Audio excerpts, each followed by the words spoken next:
అందరికీ నమస్తే అండి. ఉదయం పూట టిఫిన్ చేసేటప్పుడు ఏ టిఫిన్కైనా మంచి సైడ్ డిష్ ఉంటే చాలా బాగుంటుంది కదా.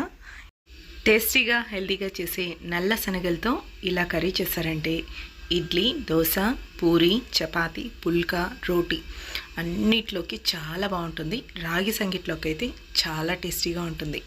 ఒక్క వైట్ రైస్కి తప్ప మిగిలిన అన్నిట్లోకి తీసుకోవచ్చు. వైట్ రైస్కి వచ్చేసి కొంచెం చప్పగా అనిపిస్తుంది, కానీ మిగిలిన దేంట్లోకైనా సూపర్ టేస్టీగా ఉంటుంది. చాలా తక్కువ టైంలో తక్కువ ఇంగ్రీడియంట్స్తో ఈ కర్రీ చేసేయచ్చు. అది ఎలా చేయాలో ఇప్పుడు చూద్దాం. ముందుగా నైటే నల్ల శనగల్ని 1 కప్పు నానబెట్టేసుకోవాలి. ఇలా నానబెట్టుకుంటే చక్కగా నానిపోతుంది, తొందరగా కూడా ఉడికిపోతుంది. దీన్ని పక్కన పెట్టేసి ఇప్పుడు ఒక మిక్సీ జార్ తీసేసుకొని అందులోకి 1 ఇంచు అల్లంని తీసుకొని చిన్న ముక్కలుగా కట్ చేసుకోవాలి. అలాగే మీడియం సైజు ఉల్లిపాయని ఇలా ముక్కలుగా కట్ చేసి వేసుకోవాలి. అలాగే మీడియం సైజు వెల్లుల్లిపాయని ఒకటి తీసుకొని అది పొట్టు తీసి వేసుకోవాలి.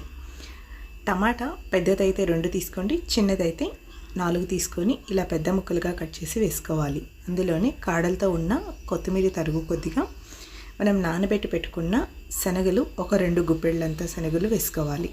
ఇందులోని 1 ఇంచు దాల్చిన చెక్క, 4 లవంగాలు, అలాగే 1/2 టీ స్పూన్ పసుపు వేసేసుకొని నీళ్ళు ఏమీ వేయకుండా వీలైనంత మెత్తగా పేస్ట్ చేసేసుకోవాలి. దీన్ని పక్కన పెట్టేసి ఇప్పుడు స్టవ్ వెలిగించి కుక్కర్ పెట్టేసుకుందాం. ఇందులో కొద్దిగా ఆయిల్ వేసుకోవాలి. ఈ ఆయిల్ వేడైన తర్వాత 1/2 టీ స్పూన్ సోంపు వేసుకోవాలి. సోంపు వేసిన వెంటనే మనం గ్రైండ్ చేసి పెట్టుకున్న మసాలా పేస్ట్ని కూడా వేసేసుకోవాలి. మంటని లో ఫ్లేమ్లో ఉంచేసి మసాలా పేస్ట్ని 1-2 నిమిషాల పాటు అడుగంటిపోకుండా ఫ్రై చేసుకోవాలి. ఇందులో శనగలు వేసాం కాబట్టి తొందరగా అడుగంటిపోతుంది. అలాగే ఆయిల్ కూడా చాలా తక్కువ వేసాము, చూసి అడుగంటిపోకుండా ఫ్రై చేసుకోండి. ఆయిల్ కనుక ఎక్కువగా వేసామంటే టేస్ట్ బాగుంటుంది, కానీ ఆయిల్ ఎక్కువ వాడడం మంచిది కాదు కదా. తక్కువ వేసినా కూడా టేస్టీగా ఉంటుంది. అంటే మనం లో ఫ్లేమ్లో పెట్టుకొని నిదానంగా ఫ్రై చేసుకుంటే తక్కువ ఆయిల్తోనే మంచి టేస్టీగా వంట చేసుకోవచ్చు. ఇలా 1-2 నిమిషాల పాటు ఫ్రై చేసుకున్న తర్వాత ఇందులో కూరకు వాడే కారాన్ని 2 టీ స్పూన్లు వేసుకోవాలి. మీ దగ్గర కూరకు వాడే కారం లేకపోతే మామూలు కారం 1.5 స్పూన్ వేసుకొని ధనియా పొడి 1/2 టీ స్పూన్ వేసుకోవచ్చు. అలాగే రుచికి సరిపడంత ఉప్పు వేసేసుకొని ఇది కూడా 1 నిమిషం పాటు చక్కగా ఫ్రై చేసుకోవాలి. ఈ పచ్చివాసన అంతా పోయిన తర్వాత మనం నానబెట్టి పెట్టుకున్నాం కదా శనగలు, అది నీళ్ళన్నీ వంపేసి వేసుకోవాలి.